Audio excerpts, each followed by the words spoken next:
During the last class sessions, I introduced you to the ideas of geometrical archetypes, like the square, triangle, and circle, and what those shapes basically, what fundamentally stand for. The square being strong, stable, even, but also boring and static. The triangle being dynamic, fast, and changing, but you could also see it as restless or painful.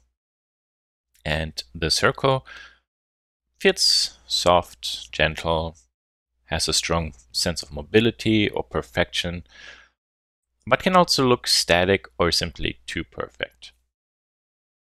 Now, if we, for example, take a look at some brands or the logos of well-known companies, you actually see that very often they mix the values of those different geometrical types. So, for example, Deutsche Bank is utilizing a square, which represents a safe, being strong and stable, and it uses a triangle, which communicates sort of dynamic. And this line in the center also should communicate a positive development on the stock market. Now, if you, for example, take a look at Chase, it's kind of like a box, but also a circle, and you also have some triangles. You have a very strong center composition.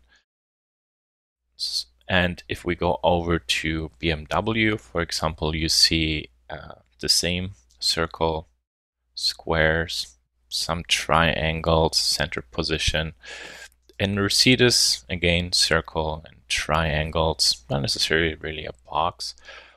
But of course, we know BMW and Mercedes, they're both about cars. So the mobility of the circle is being used, and this square pattern, of course, is actually borrowed from Bavaria because that's a very typical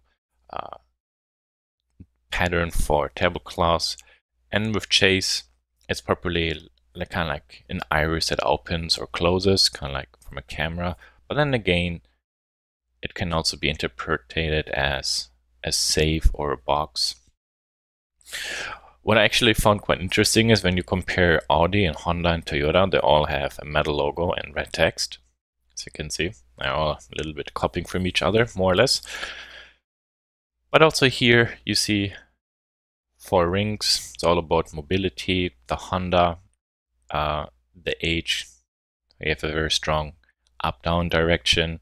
And instead of just being a straight square, the upper part is a little bit bigger, which makes it less static, like a perfect square. And Toyota is actually quite smart. Just uses ellipses to form, for example, the T.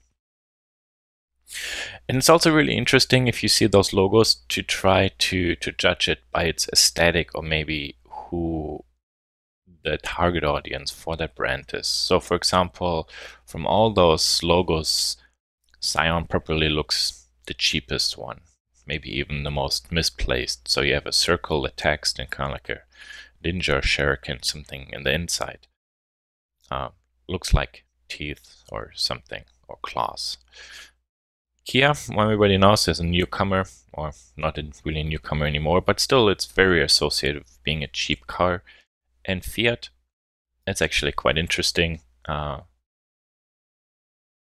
you see also Kia and Fiat share a lot of common design ideas, silver outside, a red inside, and a white text.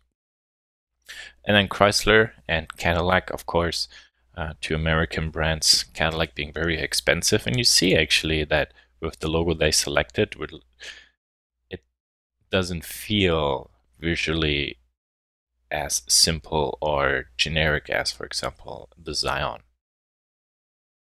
Feels also a lot heavier than, for example, the Mercedes.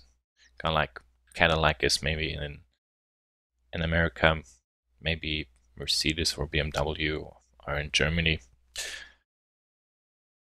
What's also interesting is actually when you take a brand and you look how over years it generated, because very often a brand identity or corporate identity, they go through phases and they always try to kind of like reflect the feeling of the time or the aesthetic of people, and also the values. And you see that Cadillac very often used the sleeve ornament, but also very often some V's. 1942, they start looking a little bit Egyptian, and they had wings. So you see, like, they always went forward and backwards, but the center part more or less always remained the same. So most of those decisions, as you can see, they change, are always trying to reflect, for example, a change in society, a trend among consumers, their expectation.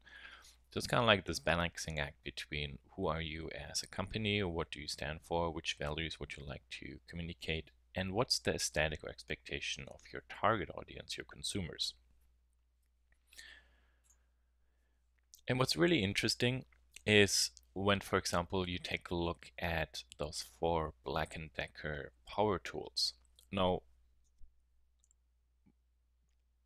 when we talk about brand form language or the corporate design,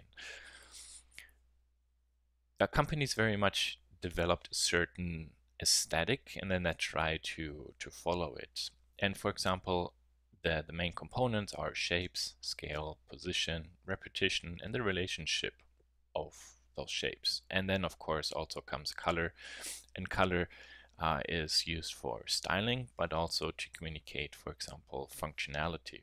As you see, for example, those buttons, through the color contrast being black, they jump out a little bit.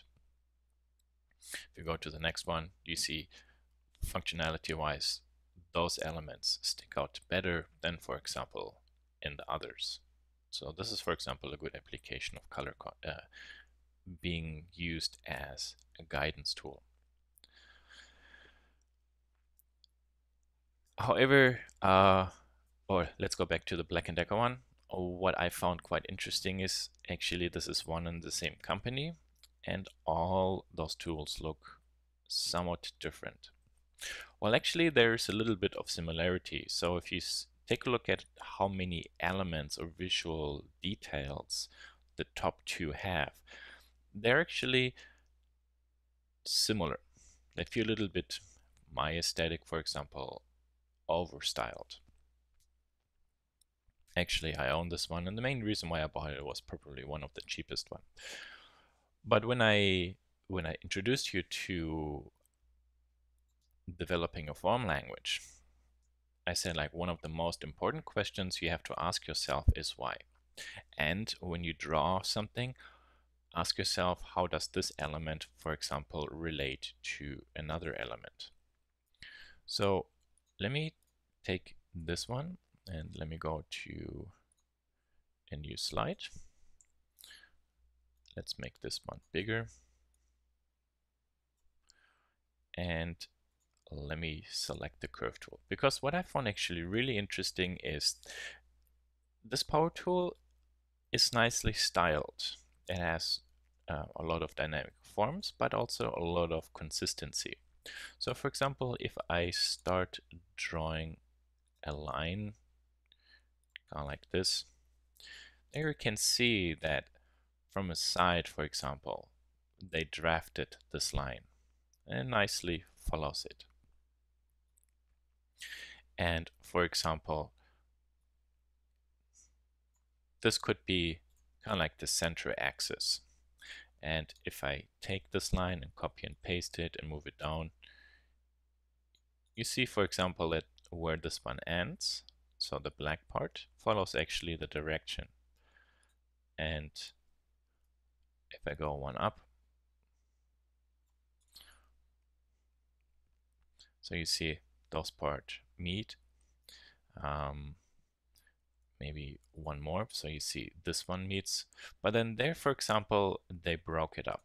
And I mentioned before, with developing a grid, it's all about consistency, kind of like in graphic design for layouting. But at the same time, then it's also about trying to break the grid so that it's not too static. And you see that the more I put these lines down, you start seeing that a lot of those elements aren't necessarily just random. They just tried to have a certain relationship. So you see, this edge of my hand grip is parallel to the axis of my power tool, which is parallel to this line, which is parallel to this line. And you see even here, this line, this black one, is parallel. And for example, there we have one, and there, so those two lines are parallel. But then this line breaks out a little bit, but maybe from here, it's kind of like a fan. But then the parts, maybe I'm not necessarily sure if is it good, for example, that this one is vertical, because if maybe I draw this line and then I draw this line, you can see that these two lines are not perpendicular to each other. So maybe it might have been nicer in case those air vents would have been rotated a little bit, so it's a little bit more consistent. Or another question one could ask is, so I have down here, for example, those hand grips. They move along a certain direction. And you see even here this parting line, or not parting line, it's a groove actually. It's repeated from the black into the red part. But can I take this line and maybe use it for anything else here? Maybe those air vents could have been rotated, but maybe then this degree is too much. So there's always like a certain amount of play you have to do, and sometimes you can bring everything into relationship, and sometimes it's not necessarily possible. So if we go, for example, back, let's select maybe this one.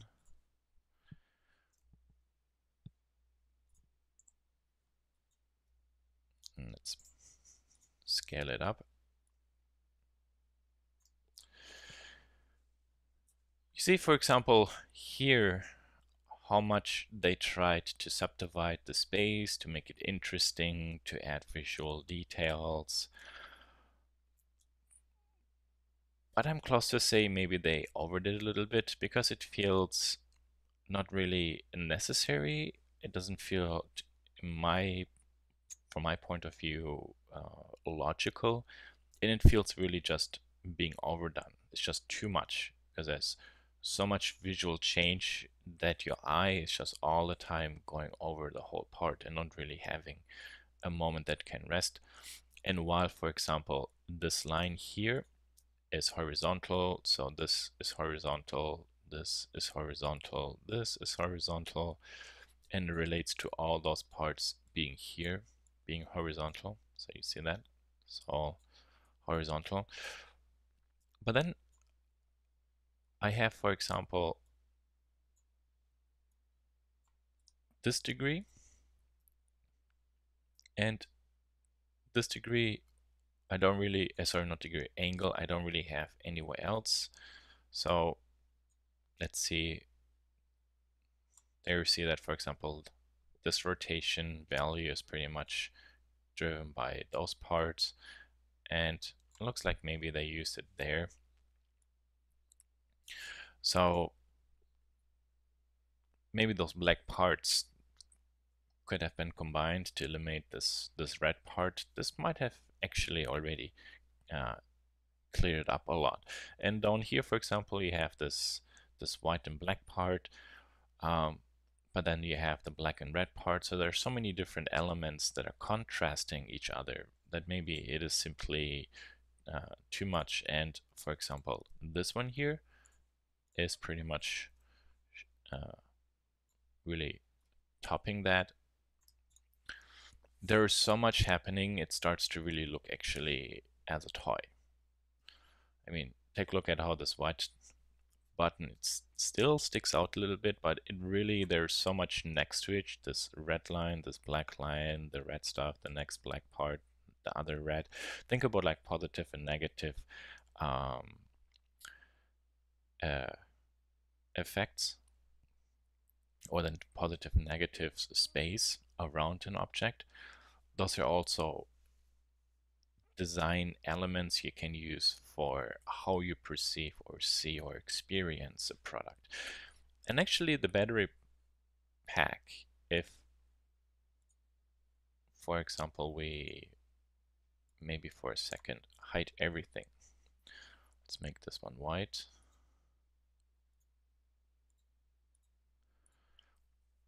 doesn't actually look too bad alone.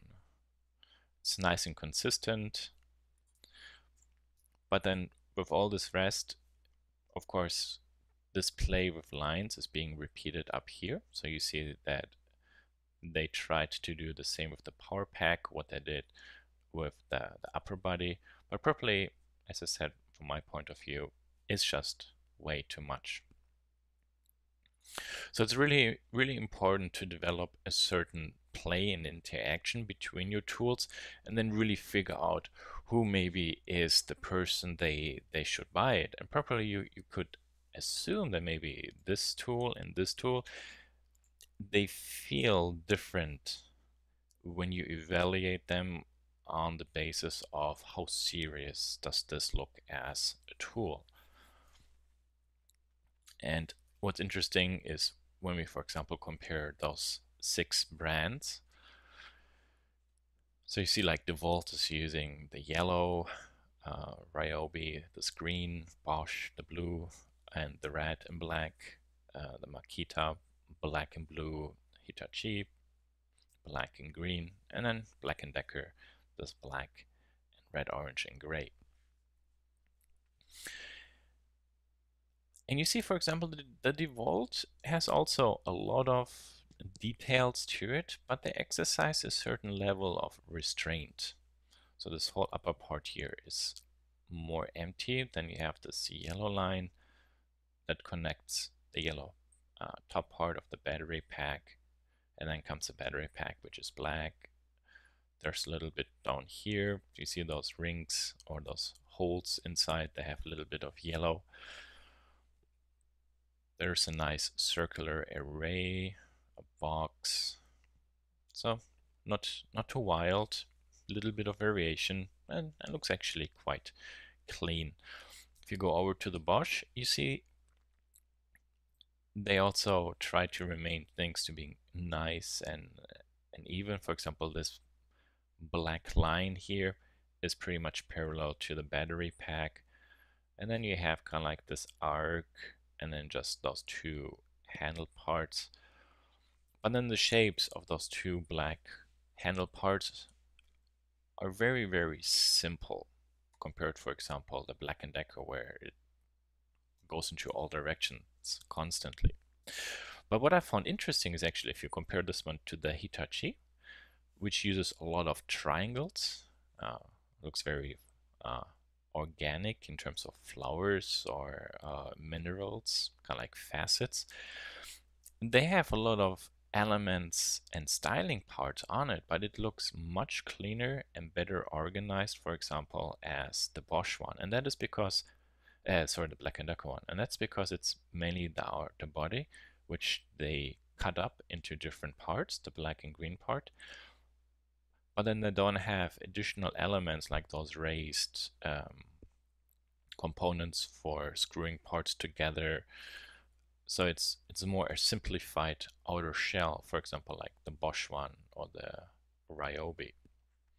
So you can, for example, play a lot with details while not making it too complicated. And if you take a look at the Makita, there again, this upper part looks really dense. Also here, this looks very dense. There's a lot happening, so it can be confusing for your eyes. And the Ryobi, kind of like a rectangle and something hangs down. And you see what's actually really nice on this one. Let me copy this one. Oh, I just wanted to delete this one. Scale it up. And let me draw this line, because you see that actually they have a nice fan design that works there. So you see that this line goes more upwards, while the lowest line is, if we would continue this one, would at one point be horizontal. So it's kind of like a play. They're not repeating each other, but the rotation is actually changing. And that is pretty much the only detail they have here on this handle part, nothing else. Just a small part that cuts down, and then you see this is green, and then this is black, and then for those parts, so not to make those two stand out too much, they reverse the colors, so the majority is black, here it's green, and then the small part there is green, which here is black. So a really nice and smart restraint of shapes. And see, for example, there, this is all very triangular. Also here. So it's a nice play of lines and triangles. Same, for example, here, some curves, also the top part. But because, again, the whole body is rather simple, and then just cut the body apart into certain shapes without having too many extrusion parts on it, you see it in a much cleaner way, and you can really get away with very interesting, elaborate stylings. And for example, what I found also nice on this one from Hitachi were actually really the air vents. I really like the air vents. How playful that really is. And that, again, that's something you have to consider when you create a product for somebody. How playful is maybe the person, or how far does a person want the thing to emotionally engage you or not? Should it be just a durable part, or do you really should like to visually appreciate your product? Because a very good bond to a product between the consumer and the object is like how emotionally you connect with your product.